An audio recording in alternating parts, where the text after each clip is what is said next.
Now it's time for News Extra, brought to you today by First State Bank, Scottsbluff and Yering. With our program, here's Kevin Mooney.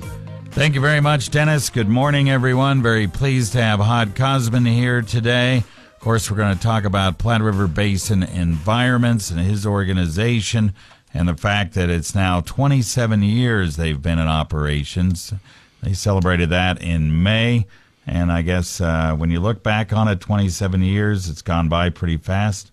Let's just talk first of all about that. Sure, it really has, and I guess when you develop a passion, of course, we started with the death of Clive Austenberg and his philanthropic gift that brought dollars back to this region, and we began working with our scientific partners in Ducks Unlimited and Pheasants Forever and Nebraska Game and Parks and Fish and Wildlife to do the right thing with those dollars, and we just couldn't put it down. Once we got started, we found so many successes and so many ways that we could do some really good things for this valley, and it kind of manifests itself now. If you think about all the bighorn sheep, when they're doing really well, a lot of lambs on the ground. We have osprey nesting here. We never had that before. We have bald eagles nesting here. We've never had that before. We've had golden eagles nesting here. We've had those in the Wildcat Hills, but not in the numbers that we're seeing now. We have sandhill cranes nesting here now. So we are really seeing an environment that is working the way it should. It's expanding. Yeah. And one of the things we want to talk about right away here is the fact that there's some Nebraska Environmental Trust grants available to landowners now as part of their restoration fund, and a large amount of money available from you guys, right? That's correct. We were able to get an environmental trust grant, and our partners matched that grant, and that would be Fish and Wildlife Service, Nebraska Game and Parks, and Ducks Unlimited, and a few other smaller partners. But this is restoration work along the North Platte River. Of course, that goes from North Platte to Henry. And this year, we were able to include all the tributaries. And so if you have land along Horse Creek or Dry Spotted Tail or somewhere along that has some invasive species or could use some restoration work, those lands are now eligible. We should have around $750,000 to spend over the next 3 years on these various projects, and our engineers and biologists from Fish and Wildlife and Ducks Unlimited really take the lead in working with the landowners on developing those projects. But this is our second grant, but we've been doing this kind of work with Fish and Wildlife for probably the last 15 years. Yeah, and all the landowners have to do is have some kind of a match here, and it can be in kind, yes. Right? The landowner will have match into the program, but obviously they know what that is before they ever. Neat thing about this program is this Partners for Fish and Wildlife was developed by a gentleman out of Minnesota, and he said, if you can't get down with a landowner and have a one-page agreement, you haven't agreed. And so it's a one-page agreement.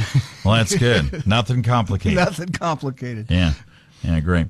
All right, we'll take a break. We're going to talk more, talk about some new lands that Platte River Basin Environments is purchasing as well, some other things right after this. Are you between the ages of 14 and 21?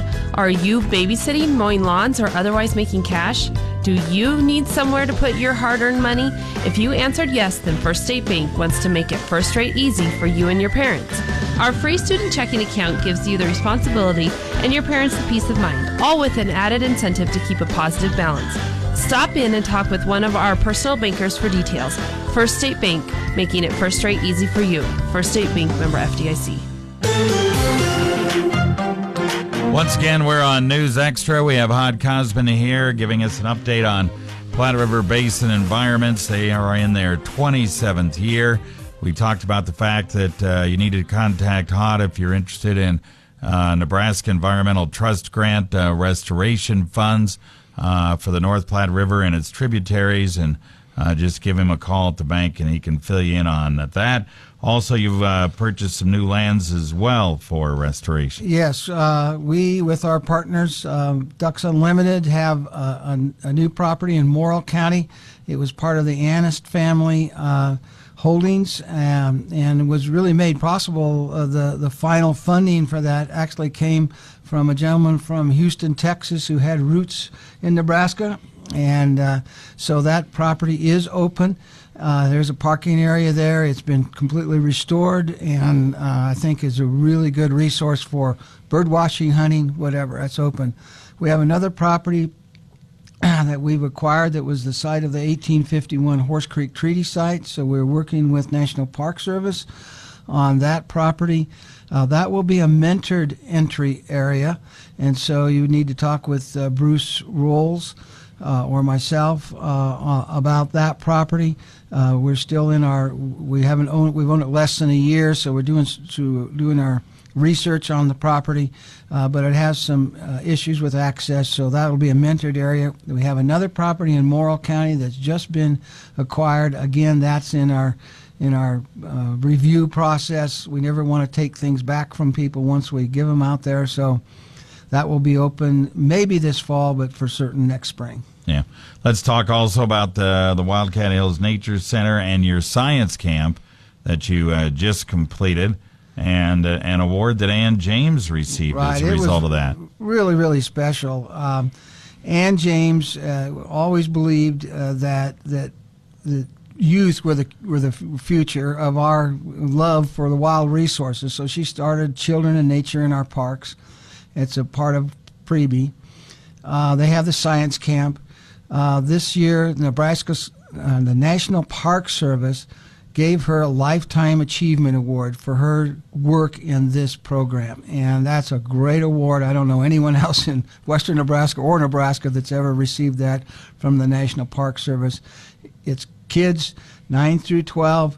It is science related. It's really fun, but it's really engaging for the kids. They just eat it up. Yeah, Children to Nature Science Camp. Some of the things they did over the last week, they don't just look at birds, right? They go out and kind of do some research and make decisions, they right? come up with a hypothesis, and then they go test their hypothesis by their findings and the research in the field. And you think, well, a 9-year-old couldn't do that. I guarantee you they can do it very well. So. Yeah.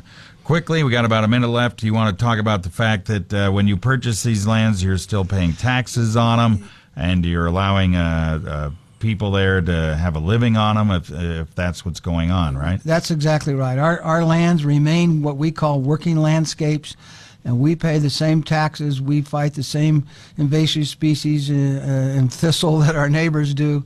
We just allow public access, and we manage in a way that benefits our wild resources as well. All right. Very good. Well, we appreciate you coming over and give us an update. 27 years. That's probably 30 before you know it. When it's 30, it should be a pretty big celebration, hopefully. Well, we'll enjoy it, for sure. Yeah, all right. Hod Kosman with Platte River Basin Environments. You can go to the website again. What is it? nebwild.org. nebwild.org to get more information.